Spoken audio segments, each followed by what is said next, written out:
नमस्कार। डीएनएक्स गोट गॉसिप में एक बार फिर स्वागत है आपका। टेमरी में है तो पंडरी में क्यों नहीं। भाजी के बहाने ग्रामीण विकास।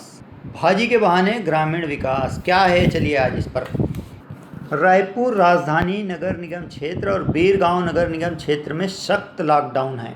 खाना पानी राशन रोजनामचा सभी पर असर है, पर शहर में अचानक मॉर्निंग वॉक की गतिविधियां बढ़ गई हैं।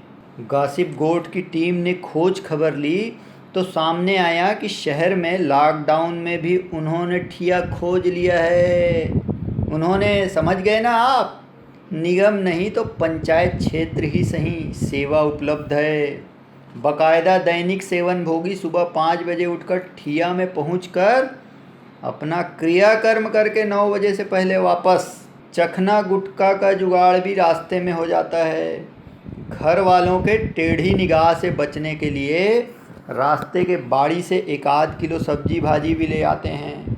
वाह भाई, घर भी खुश, यार भी खुश। लॉकडाउन में पीने वाले ही ले रहे हैं जीने का मज़ा। सुबह जल्दी उठना, ताज़ी ठंडी हवा, शहर के बाहर की सुबह, जल्दी उठने के चक्कर में रात्रि में जल्दी सोना। गांव वालों से पूछो क्या चल रहा है तो कहते हैं जी दवा के साथ दारू चल रहा है। दवा दारू, वाह गजब गोट। ग्रामीण विकास की परिकल्पना सच हो रही है। इधर शहर के लोग चिल्ला रहे हैं टेमरी में मिल रहा है तो पंडरी में क्यों नहीं। चलिए आगे बढ़ते हैं। गॉसिप गोट की अगली कड़ी मुमकिन है। छत्तीसगढ़ शिक्षा की प्रयोगशाला है जहां हर हफ्ते एक नया आविष्कार प्रस्तुत होता है। आवश्यकता ही आविष्कार की जननी है। इस परम सत्य को छत्तीसगढ़ में सार्थक कर दिखाया है। मानव संसाधन विकास मंत्रालय ने रिपोर्ट जारी कर देश को बताया है कि छत्तीसगढ़ और गुजरात में 16 में से 15 गतिविधियों में सक्रिय प्रदर्शन किया गया है। अर्थात छत्तीसगढ़ और गुजरात एक साथ 16 में से 15 गतिविधियों में तय पैमानों पर खरा साबित हुए हैं। उत्साहित छत्तीसगढ़ ने तय किया है कि अब बच्चों को गली मोहल्लों में भी पढ़ाया जाएगा। सूखा पोंगा के बाद यह मोहल्ला स्कूल। यह भी पता नहीं चला है कि पहले पोंगा प्रयोग होगा या गली मोहल्लों में पढ़ाई का। शिक्षकों और विशेषज्ञों ने वेबिनार से गहन मंथन किया है। 2.25 लाख शिक्षकों में से 35,000 शिक्षक वेबिनार से जुड़े। सबसे अच्छी बात यह रही कि गली मोहल्ला शिक्षा और शिक्षकों के लिए पूर्णतया ऐच्छिक होगा। शिक्षकों को इस नए प्रयोग में ज़बरदस्ती शामिल नहीं किया जाएगा। वैसे भी क्लिनिकल टेस्ट वॉलंटरी होता है। गॉसिप गोट की अगली कड़ी, टाइगर एमपी राजस्थान में छत्तीसगढ़ से ज़्यादा है। बात है शेर की।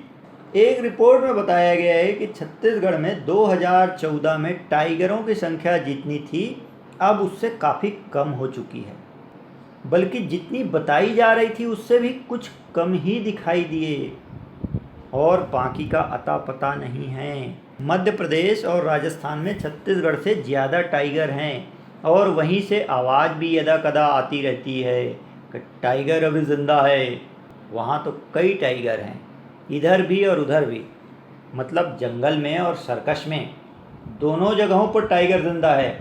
छत्तीसगढ़ में टाइगर मर क्यों रहे हैं, इनकी संख्या घट क्यों रही है, यह बड़ा सवाल है। ऐसा भी नहीं है कि टाइगरों के खाने के लिए यहाँ भोजन उपलब्ध नहीं है, यहाँ उनके खाने पीने के पूरे इंतज़ाम हैं।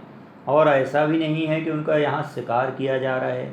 इसके बावजूद टाइगरों की घटती संख्या चिंता का विषय है। गॉसिप गोट की अगली कड़ी, अंतिम महिला का ख्याल रखेंगी प्रथम महिला। प्रदेश की राज्यपाल सुश्री अनुसुईया उइके ने आज अपने कार्यकाल का 1 वर्ष पूर्ण कर लिया। इस अवसर पर उन्हें बधाई देने वालों का तांता लगा रहा। मीडिया के विभिन्न माध्यमों से भी उन्होंने सीधी चर्चा की। अपनी उपलब्धियां जो न सिर्फ उन्होंने बताई वरन सबने देखा भी है और माना भी है, वह है राजभवन को सबके लिए खोला जाना। छत्तीसगढ़ की सबसे सक्रिय राज्यपाल कही जा रही सुश्री उइके ने 1 वर्ष में पहचान बनाई है और राज्यपाल जैसे संवैधानिक पद की मर्यादाओं में रहते हुए उन्होंने जनता के दिलों में जगह बनाया है।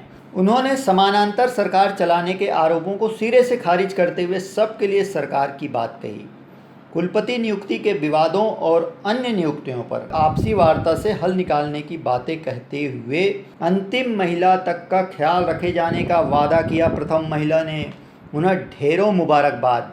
गॉसिप गोट की ये अब अगली कड़ी, टेस्ट में घोटाला तो रेस्ट का क्या होगा। जी हाँ, कोरोना टेस्ट किट खरीदी में विवाद की बू आ रही है। इसकी टेंडर प्रक्रिया पर प्रश्न चिन्ह है।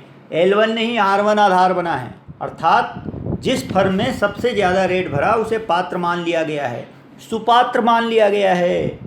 अभी चर्चा है, खबर मुखिया के दरबार तक पहुंच चुकी है। शिकायत के तौर पर लोग गोठिया रहे हैं, जब टेस्ट में ही गोलमाल है तो रेस्ट का क्या होगा। अब वही जाने रेस्ट आराम का मामला है या शेष। बहरहाल आज इतना ही। शुभ पहर, शुभ दिन, शुभ रात्रि, शबक है।